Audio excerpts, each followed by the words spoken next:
વડાલી મુસ્લિમ સમાજ દ્વારા રમજાન ઈદની નમાજ અદા કરવામાં આવી। વડાલી મુસ્લિમ સમાજ દ્વારા નવાનગર ખાતે આવેલ ઈદગાહમાં અને ધરોઈ રોડ પર આવેલ અશરફી મસ્જિદ ખાતે ઈદુલ ફિત્રની નમાજ અદા કરાઈ। વડાલી ઈદગાહ અને અશરફી મસ્જિદ ખાતે મોટી સંખ્યામાં મુસ્લિમ સમાજના લોકોએ ઈદુલ ફિત્રની નમાજ અદા કરી, સાથે એકબીજાને ગળે મળી ઈદની મુબારકબાદ અપાઈ હતી।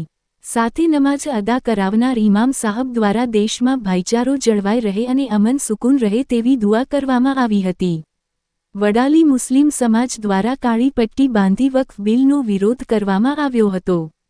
વડાલી પોલીસ દ્વારા શહેરમાં કોઈ અનિશ્ચિત બનાવ ન બને તે હેતુથી પોલીસ બંદોબસ્ત ગોઠવવામાં આવ્યો હતો। પ્રતિનિધિ Fazalbhai Memon, Sabarkantha. The news of Gujarat news ચેનલને સબસ્ક્રાઇબ, લાઇક કરો અને શેર કરો।